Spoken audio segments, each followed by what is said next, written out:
Ryland Grace wakes up alone in a spacecraft with no memory, two dead crewmates, and a computer calmly explaining that he has been in a medically induced coma.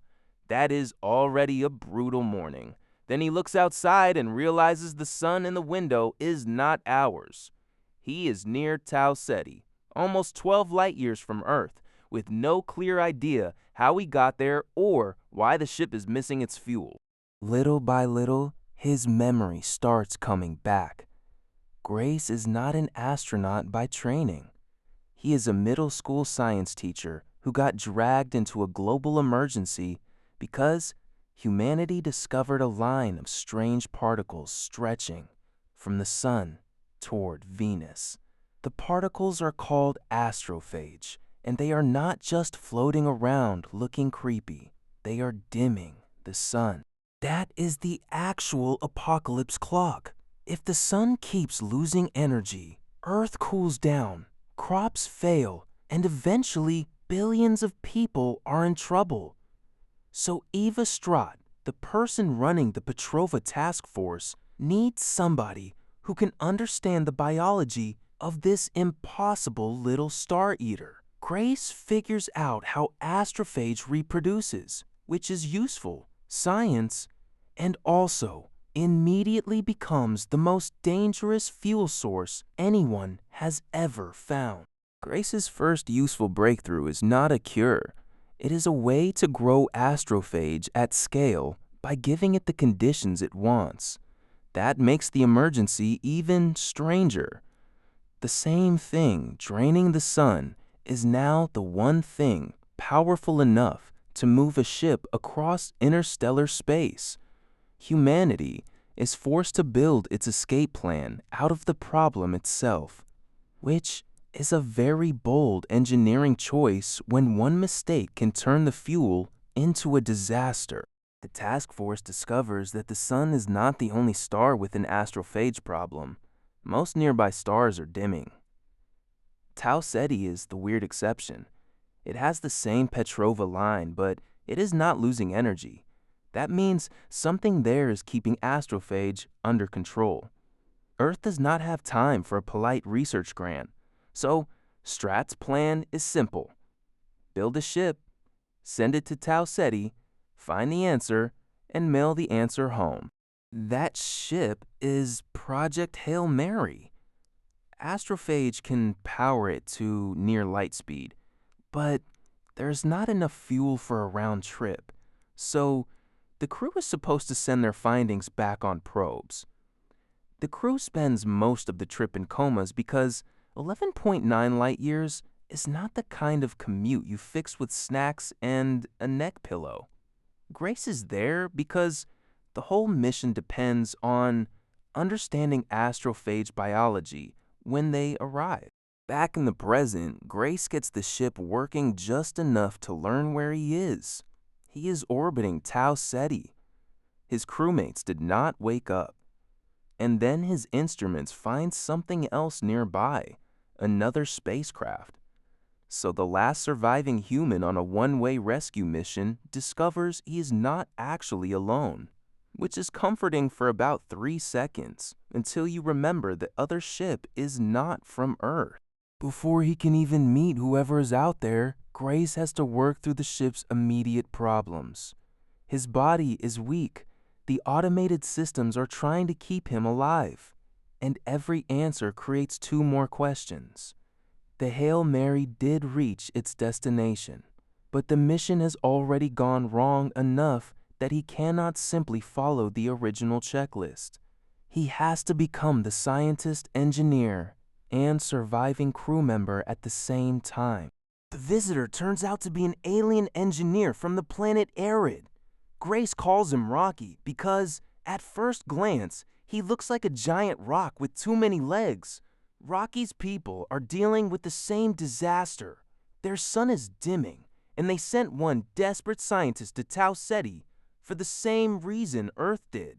So this is not an invasion. It is 2 civilizations independently arriving at the universe's worst group project. They cannot just chat. Rocky lives in an ammonia-rich atmosphere. Grace lives in oxygen.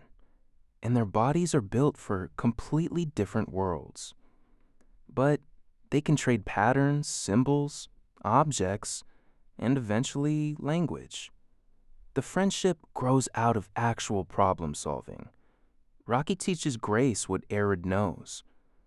Grace brings human science, and both men realize that neither one can save his planet alone. Rocky also keeps asking the question Grace has been avoiding. Why is a school teacher in space? That question is not just alien curiosity. It tells Grace that the missing part of his memory matters. He was not supposed to be a random passenger. He was brought in because he knew the science, and the more he remembers about Hail Mary, the more he realizes how brutal the mission really was. That is also why the relationship works. Neither one is pretending to be a flawless chosen hero. Grace is improvising because the mission went sideways. Rocky is improvising because he is the only Iridian who made it this far. They make mistakes, translate things badly, and have to build tools that let one species survive in the other species' environment. But every small success gives them a little more time to keep asking the next useful question. The flashbacks fill in the missing pieces. Grace worked with the Hail Mary crew because his astrophage research made the ship possible. The engines used the creature's response to carbon dioxide to create thrust.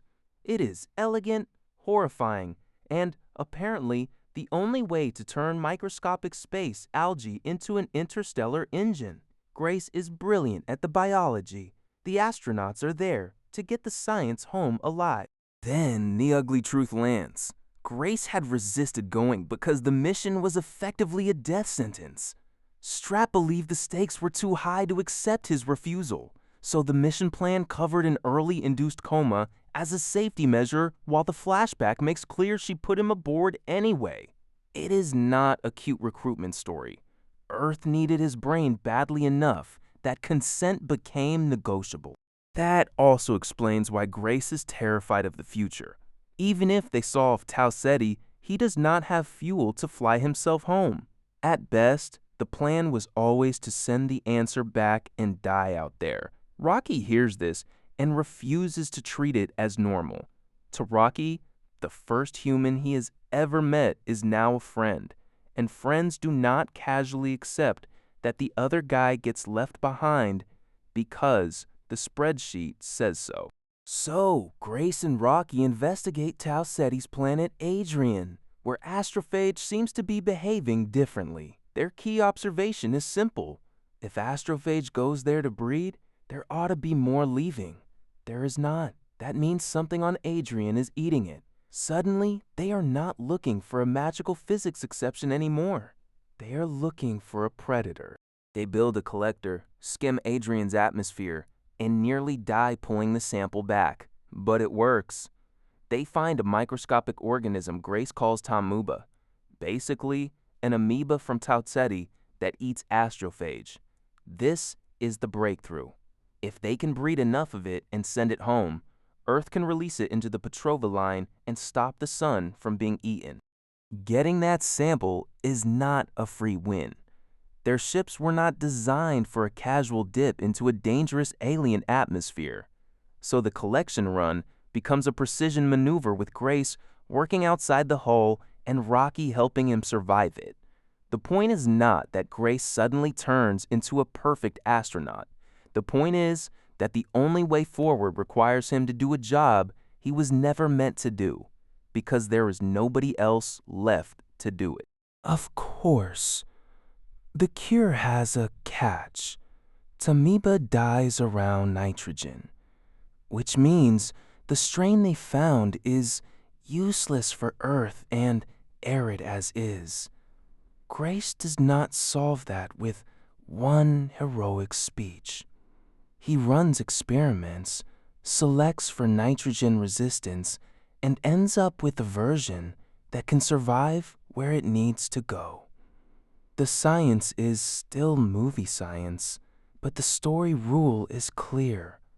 They need a predator that eats astrophage without dying in the target environment.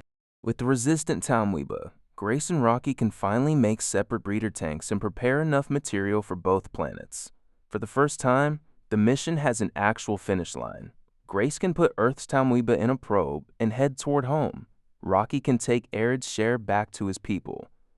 Two strangers from different stars have turned a species-ending crisis into something that might actually be survivable. Notice how much the goal has changed since the opening.